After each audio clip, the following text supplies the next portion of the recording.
Graça e paz, família. Apóstolo Sérgio, canal Minha Contribuição. Hoje vamos falar em Atos 2, 42 e 43. Antes, não esqueça de dar o seu joinha, dar o seu like e compartilhe a palavra aí o máximo que você puder. A palavra é gratidão para você. Atos 2, 42 diz assim: E perseveravam na doutrina dos apóstolos, na comunhão, no partir do pão e nas orações. Em cada alma havia temor, e muitos prodígios e sinais eram feitos por intermédio dos apóstolos. Então, entenda, a igreja ela nasce de comunhão e alegria. Comunhão e alegria eram marcas dessa igreja. Significa que havia um acordo entre eles em tudo aquilo que eles faziam. Era a ideia realmente da comunhão, para que tudo o que eles fizessem lhes fosse em comum. Então a igreja ela tem essa característica, ela tem uma missão, e a missão é levar a palavra de Deus aos perdidos e é também buscar suprir a necessidade do seu próximo, tá? Então veja bem, quando você olha agora essa igreja do primeiro século, eles estavam ali, por exemplo, no cenáculo, aguardando a vinda do Espírito Santo. E naquele momento que acontece, há uma união. E nessa união o Espírito Santo vem para fazer a sua obra na igreja. Ou seja, não houve divisão ali naquela ocasião sobre aquele povo. Por quê? Porque eles andavam em unidade. Então, viver essa comunhão é realmente ter harmonia no falar, no pensar, no agir, é ser mais dócil no trato com os irmãos, é buscar realmente a concordância em realizar, em fazer a obra do Senhor, é valer-se do poder da nova aliança em Jesus Cristo, é destruir todo o poder de divisão que porventura tente infiltrar na igreja do Senhor. Então a alegria é também uma dessas características. A primeira marca dela realmente é a comunhão, mas também tem a alegria. A alegria, ela está presente dentro da unidade.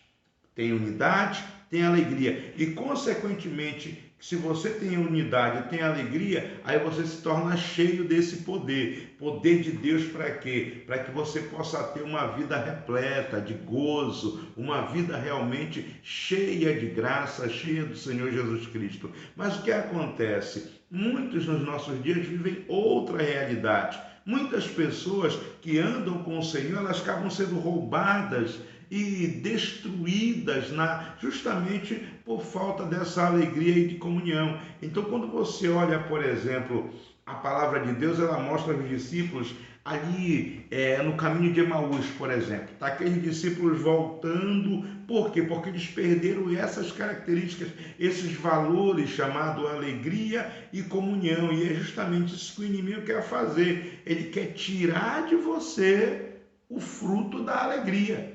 Aí, quando você caminha como igreja do Senhor e tem o entendimento, você vai restaurar, resgatar essa alegria no seu viver, no seu falar e no seu agir. Lucas capítulo 24 diz assim, versículo 28. Quando se aproximaram da aldeia onde iam, fez ele menção de passar adiante, mas eles os constrangeram, dizendo: Fica conosco, porque é tarde, o dia já declina. E entrou para ficar com eles, e aconteceu que, quando estavam à mesa, tomando ele o pão, abençoou, tendo partido, lhe deu. Então se lhes abriram os olhos e reconheceram, mas ele desapareceu da presença deles. Disseram um ao outro: porventura não nos ardia o coração quando ele pelo caminho nos falava, quando nos expunha as escrituras? E na mesma hora, levantando-se, voltaram para Jerusalém, onde acharam reunidos 11 e outros com eles, os quais diziam: o Senhor ressuscitou, já apareceu a Simão. E então os dois contaram o que lhe acontecera no caminho e como fora por eles reconhecido no partir do pão. Então esses discípulos do caminho de Emaús, eles estão saindo de Jerusalém. O que aconteceu? Jesus havia morrido, mas eles não sabiam que Jesus havia ressuscitado. E quando Jesus morre, eles estão agora saindo de Jerusalém e indo para Emaús. Ele está saindo da cidade de Deus e indo ali para a terra das fontes. Mas o que acontece? quando eles estão partindo dali, no meio do caminho, Jesus aparece para eles. Eles não conhecem, não conseguem reconhecer Jesus. E ele começa a falar da Bíblia, falar das Escrituras, falar da palavra, do motivo do Messias ter que morrer, mas que iria ressuscitar. E quando Jesus senta com eles na comunhão, no partir do pão, o resultado é, eles viram que era Jesus. E aí então, eles pediram para Jesus ficar, mas Jesus já havia desaparecido, já havia saído daquele lugar. E o resultado é, eles começaram a conversar, olha, o nosso coração não ardia. O que acontece quando nós vivemos a comunhão? Quando nós vivemos a comunhão, a primeira coisa que eu entendo é que quando nós vivemos comunhão e alegria juntos, Jesus é reconhecido. O que é isso? Todas as suas atitudes debaixo de comunhão e alegria fazem com que Jesus seja reconhecido. Ou seja, ele é reconhecido na nossa vida pelas nossas ações, pelas nossas atitudes, tá? Nos nossos objetivos. Jesus ele é conhecido sim. Então, quando você começa a viver a comunhão e a alegria, você também vai enxergar Jesus debaixo de todas as circunstâncias, sejam elas boas, sejam elas ruins, e as pessoas vão olhar para você e vão dizer que Jesus é reconhecido na sua vida por conta da comunhão e por conta da alegria. Mas eles disseram algo também interessante aqui, eles disseram que o coração deles ardia quando eles ouviam a palavra, ou seja, eles estavam voltando para lá, caminhando para Emaús, ou seja, um caminho do pessimista, o caminho do derrotado, o caminho daquele que perdeu todas as esperanças. Aí vem Jesus com aquela palavra de fé, e a palavra de fé faz com que o coração deles comecem a arder. Por quê? Porque Jesus estava ali. O olhar de Jesus faz isso com a gente. A palavra de Deus faz isso com você, com toda a sua casa. Arder pela obra, arder sim, significa ser motivado para conquistar. Arder é ter prazer em adorar a Deus. Arder é realmente se alegrar pelo fogo do Espírito Santo. Então, quando a palavra de Deus entra, o coração dos discípulos volta a arder. Que essa palavra traga no seu coração esse fogo para arder realmente pela obra do Senhor, em ter prazer nas coisas de Deus, em ter prazer na presença do Espírito Santo. Veja bem, quando nós estamos em união e alegria, nós voltamos para o lugar da comunhão. Tá?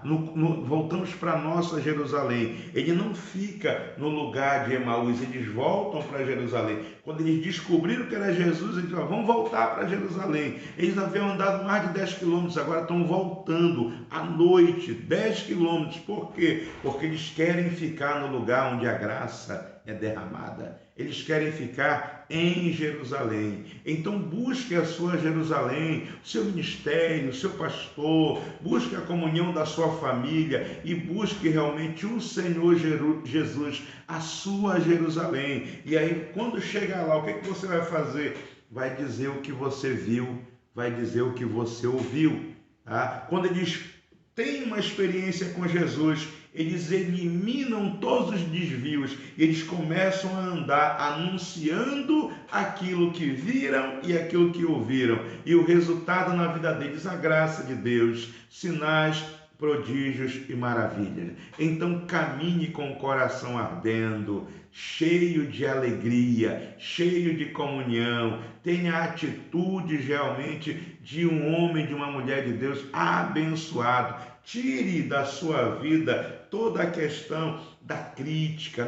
Você não precisa criticar ninguém, você não precisa reclamar, você não precisa murmurar, você não precisa buscar culpados, você não precisa realmente de maneira nenhuma se fazer de vítima, você não precisa justificar os seus erros, você não precisa julgar as pessoas. O que você precisa fazer? Busque a comunhão, busque a alegria e em nome de Jesus, debaixo dessas características, você vai ver o poder de Deus se manifestar de forma extraordinária na sua vida, na sua casa, na sua família, em todo o seu ministério. Amém? Que Deus abençoe você, um dia abençoado em nome de Jesus. Amém?